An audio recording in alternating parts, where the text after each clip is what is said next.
Level 1. The Watcher.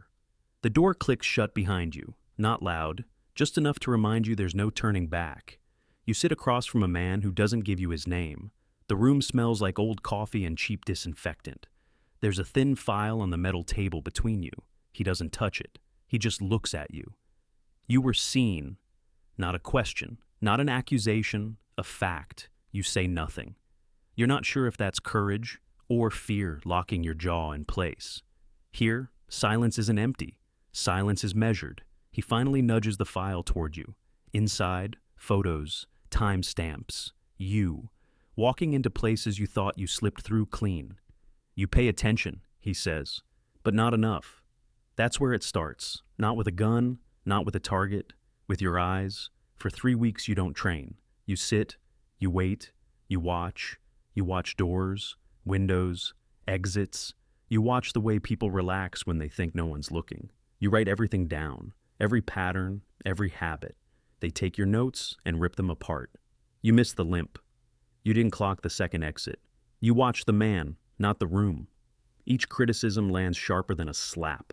You adjust, day after day. You stop seeing people as faces. You start seeing them as movements inside a system. One night, they give you your first assignment. Not a hit. A test, a cafe, 4 hours. You sit, you watch, you leave. That's it. You think it's simple. You're wrong. You sit by the window, you track every entrance, every hand that touches the door. Nothing stands out. You go back, you report. They show you the footage. A man enters, leaves, enters again. You never logged him twice. You miss the loop. You're not ready, he says. No anger, no disappointment, just evaluation. That's when you finally understand this isn't about killing. Not yet. This is about never missing the thing everyone else ignores. Level 2. The Shadow. You're given a name. Not yours. Theirs. A cover. A mask. A word that lets you move.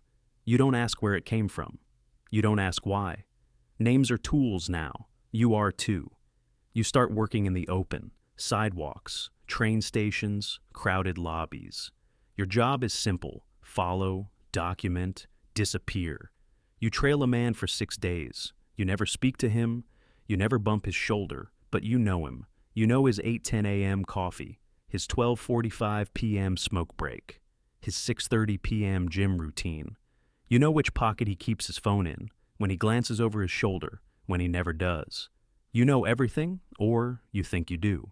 On day 7, your handler tells you, he knows you're there. Your chest tightens, not panic, adjustment. Now it's a game. You change your pace, you change your clothes, you change the way you stand in a crowd, closer one day, farther the next.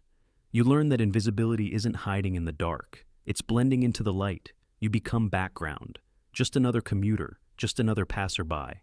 On day 8, you lose him. 30 seconds, that's all. He ducks into an alley you didn't account for. By the time you circle, he's gone. It feels like someone erased a line out of your reality. When you report back, no one yells. You're not following him, your handler says. You're controlling the distance. You realize you weren't, not yet. So you go back out. Another target. Another week. This time, you don't lose him, not once. Not when he speeds up. Not when he cuts across traffic. Not when he tries to vanish in a crowd. You're there. Always at the edge of his awareness, never crossing into it. That's when they stop calling you a trainee. You're not a killer, not yet. You're something else. You're a shadow. Level 3, the Initiate. The first weapon they give you looks ordinary, compact, black, unremarkable. You won't need more than this, they say. Your hands don't shake when you hold it. That bothers you more than if they did. The target is low level, a test case. You're given a window, 2 hours, location, routine, an exit route already mapped for you. No backup, no second chances. You arrive early. You always arrive early now. You sit in a place where you can see everything, and no one can remember your face later. You clock entrances, exits, reflections in glass. When the target walks in, your pulse doesn't spike. It narrows. The world closes down around one point. Him, you stand when you're supposed to. You move when you're supposed to. Approach, timing, execution. It happens faster than your mind can fully register. A sound that's swallowed by the room. A movement no one wants to believe they saw. You're already leaving. No hesitation, no looking back. That's the rule. You were there, then you are not. Outside, someone laughs on a phone call. A car honks. A bus rolls past. The world refuses to react. That's what stays with you. Not the shot, the silence. When you report back, there's no celebration. Efficient, they say. That's all. But in you, something irreversible has already happened. A line you used to think you'd never cross is behind you now. Small, distant. You tell yourself you feel nothing. You're wrong. You feel momentum. Level 4, the operator. They stop handing you step-by-step instructions. Now, they hand you outcomes. Target, window, no witnesses. How it happens is your responsibility. You build the plan. You choose the entrance, the exit, the backups for when both go wrong. You start living in branches of possibility. If they go left, you go right. If they cancel, you reschedule in their place. If they bring security, you fold security into the plan. You carry more than one identity, more than one face. Clothing becomes armor. Posture becomes disguise. You are whoever you need to be, for exactly as long as you need to be them. The jobs grow heavier, targets with protection, targets with value. You spend days watching them, sometimes weeks. You learn who they text when they're drunk at 1 a.m., who they call before a flight, who they lie to. One night, an operation fractures. A guard arrives 90 seconds early. A routine shifts for the first time in months. Your timing collapses. You don't panic. You pivot. New angle, new timing. You improvise inside the boundaries of a plan you spent days building. It works, barely. You make it out. No trace. When you debrief, they don't praise you for adapting. Barely isn't success, they say. And they're right. At this level, survival isn't the metric. Clean is. So, you refine. You trim excess. You simplify routes. You design plans that don't need heroics. You feel yourself tightening. Less emotion, more calculation.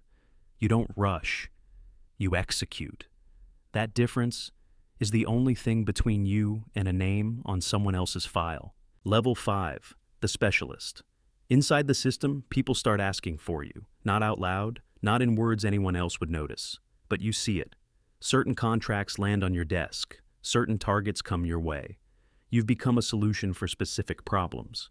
You specialize. Close range, quiet, vanishing acts. You don't storm defenses. You slip into them.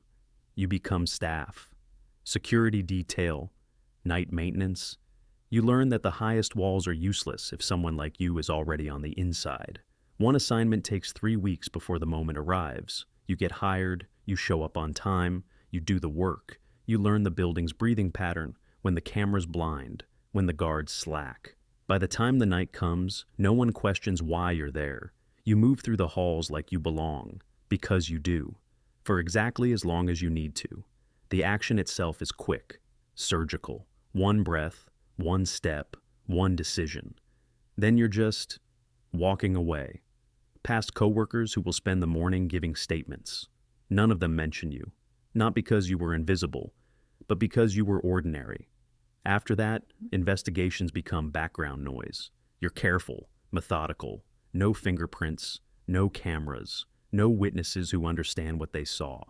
You start realizing you don't just remove people, you erase influence. You reshape structures. You're respected. Your name, the one that isn't yours, travels in quiet circles. But respect is a kind of spotlight, and even in the dark, spotlights are dangerous.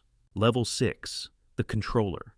You don't accept every contract. You decide which ones exist. You're brought in before anyone else. You see the request while it's still raw. What would it take? Not, can it be done, but what does it cost? You oversee missions now, several at once. You assign roles. You balance risk. You separate operatives so no one ever sees the entire picture. You think like a system, not a person. You design redundancies. No single point of failure. If one operative falls, the mission doesn't. When something goes wrong, and at this scale, something always does, you trace the weak point, a missed detail, a pattern someone didn't see. You don't yell, you don't threaten, you remove, quietly.